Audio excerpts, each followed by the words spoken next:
É isso aí, meus queridos, minhas queridas. Vamos ver aqui também o comentário da Heloísa Vilela a respeito das testemunhas do Jair Bolsonaro. Vamos ver juntos.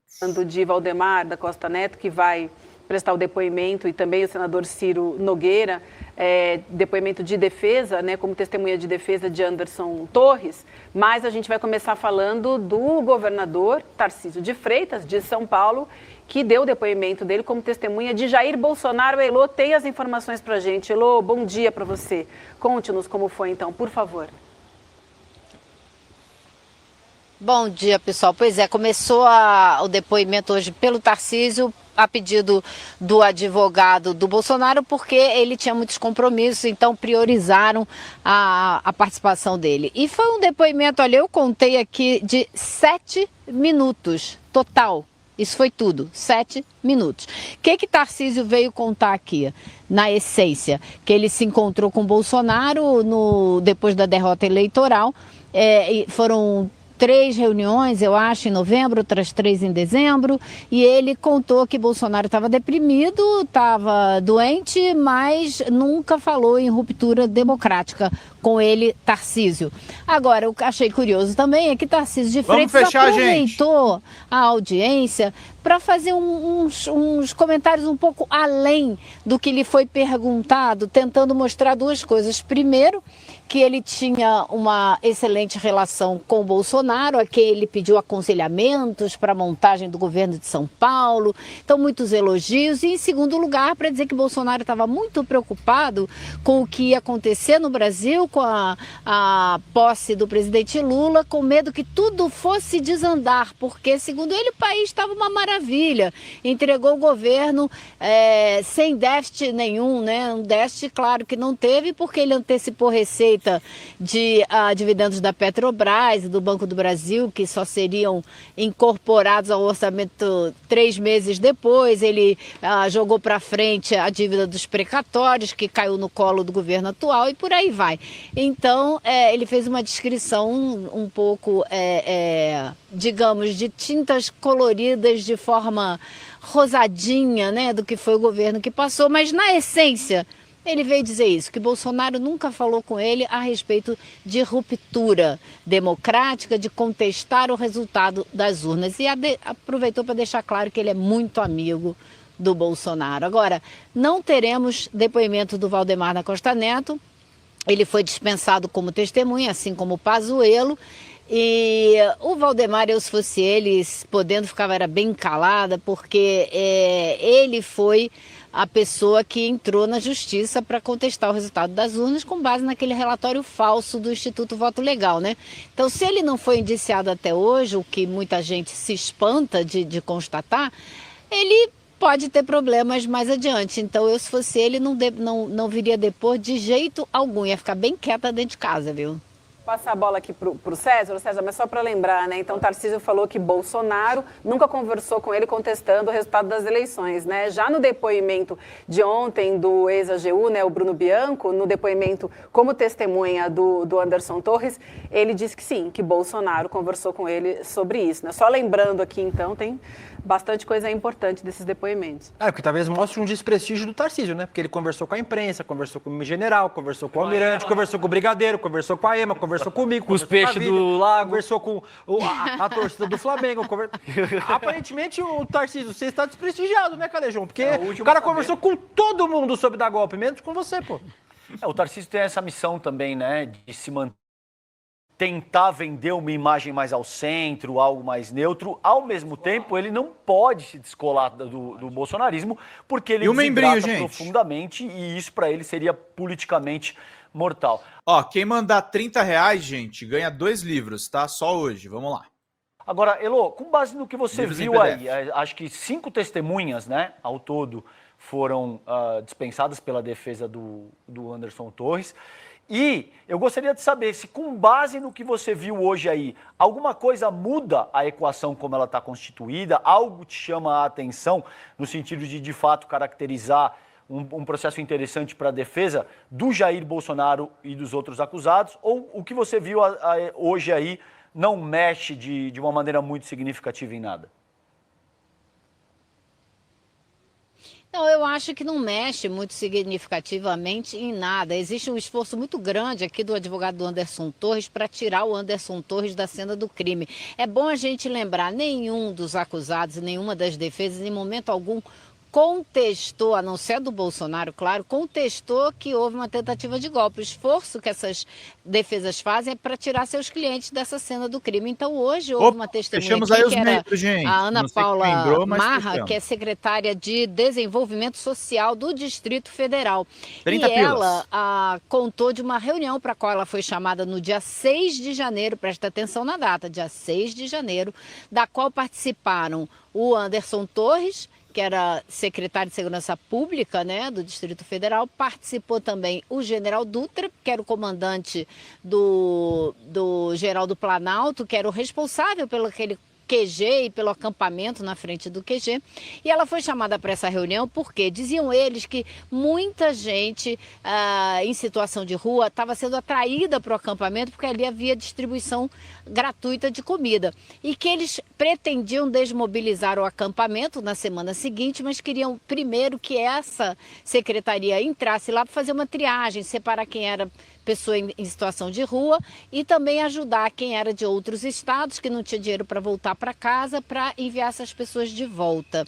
E aí ela, depois da reunião, falou, então tá, acertaram tudo e no dia 10, semana seguinte, terça-feira, ela entraria com a sua equipe de abordagem para fazer essa triagem.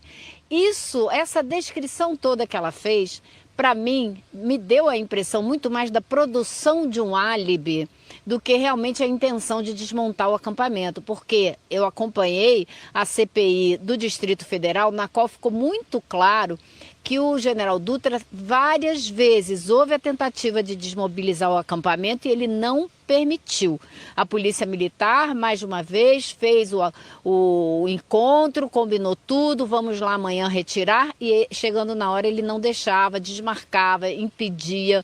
Então, como eu disse para vocês, eu não sei como o general Dutra nunca foi indiciado, mas ele foi intimado a depor e virá aqui na segunda-feira às 3 horas da tarde. Agora, quem depois hoje também foi o Ciro Nogueira. E o Ciro Nogueira, como o Tarcísio de Freitas, aproveitou para dar sempre, né, uma comentadinha em assuntos que ninguém pediu a ele para comentar. Então, no final do depoimento dele, que também foi super curto, ele disse que, como a pessoa encarregada da transição do governo Bolsonaro para o governo Lula, ele ficou muito decepcionado, disse isso ao Bolsonaro, com o desinteresse da equipe do presidente Lula pela transição, né? Realmente, o governo, a equipe do presidente Lula não devia dar nem um pouco interessada nessa transição, no governo que eles iam assumir, e sabendo das bombas que já tinham sido deixadas armadas para eles, né, no governo que ia se iniciar. Lô, talvez eles não tivessem interessado em ouvir o Ciro Nogueira, que é bastante compreensível, né? Agora, deixa eu te perguntar uma coisa, Lô. Nossa, foi exatamente como a pessoa falou do meu lado na hora do depoimento. Talvez o interesse fosse esse. Agora, Lô, fazendo um balanço desses depoimentos que você está acompanhando, já aí foram muitos, né?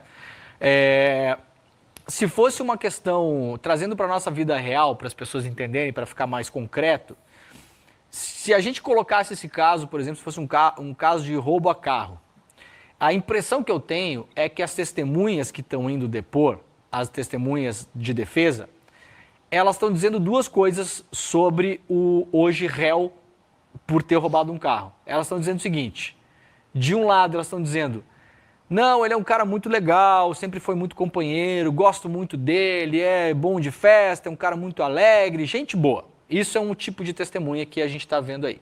O outro tipo é o seguinte: ele nunca falou comigo sobre roubar carro.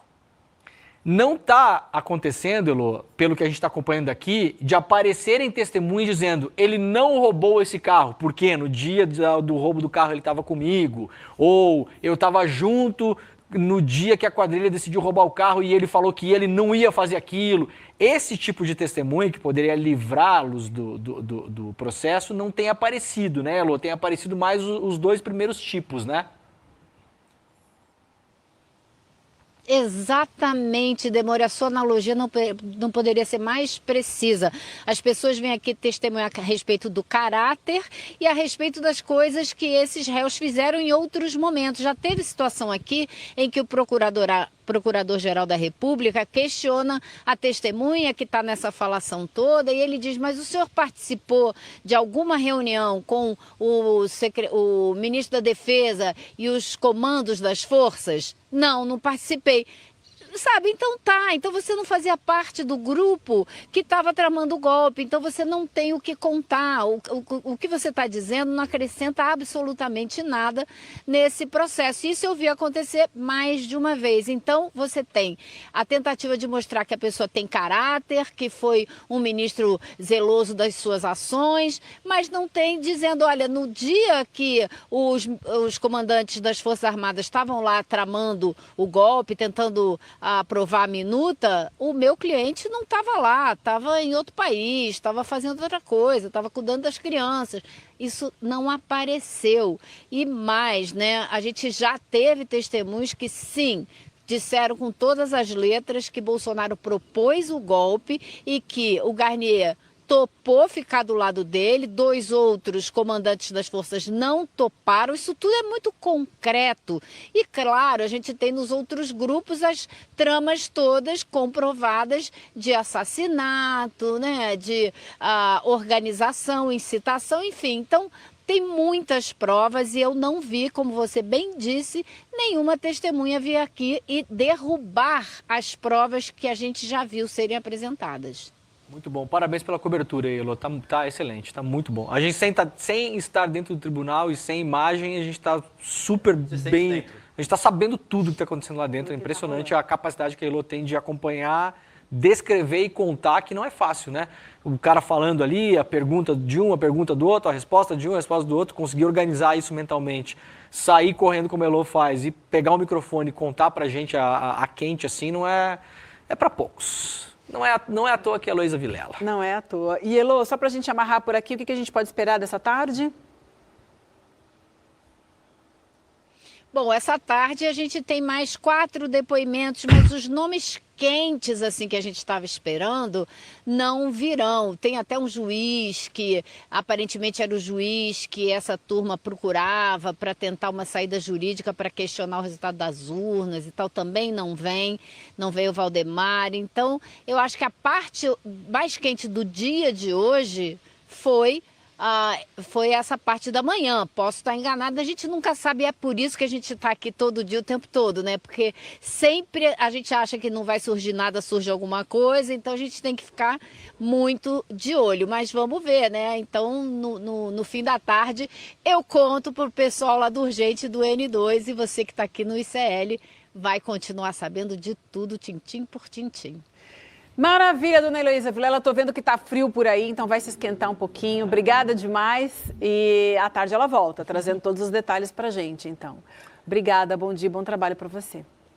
Grande Heloísa Vilela. Fala, pessoal da Folha Democrata, que é Pedro Zambarda, editor do canal. Falar um pouquinho a respeito da necessidade de vocês financiarem a Folha Democrata. Gente, a Folha Democrata é financiada através de um Pix chamado Folha Democrata, é o endereço do Pix, né? folhademocrata@gmail.com. Nós precisamos do nosso jornalismo financiado por vocês que são do nosso público, porque nós passamos vários perrengues aqui com o YouTube, vocês sabem muito bem. E mesmo assim, graças a essa comunidade muito unida, a gente conseguiu fazer lives históricas, acompanhar praticamente ao vivo a campanha do Guilherme Boulos, trazer informações exclusivas a respeito de Gustavo Gayer, de Olavo de Carvalho, de todos os bolsonaristas, combater as fake news e tudo o que a gente acompanha. Por R$80 no nosso Pix você ganha um curso de roteiro para série, o que é muito importante se você é artista, roteirista, se você lida com essas práticas da economia criativa. Outra forma de você colaborar também é se tornando membro aqui do nosso canal. Isso é muito importante para você fazer as suas atividades por aqui, porque você tem acesso a vídeos exclusivos e nós temos um curso de jornalismo básico para você poder acompanhar a partir de R$5, que é ministrado por mim. A gente tem aí quase uma dezena de aulas e muito conteúdo para você poder acompanhar. Meus caros, minhas caras, financiem o jornalismo independente, financiem o jornalismo que se posiciona à esquerda, financiem o jornalismo na internet, que traz informações confiáveis, checadas, que cruza informações e que trata você, que é o nosso público, de uma maneira muito séria. Vida longa e próspera, gente. Cuidem dos seus. Até mais. Tchau, tchau.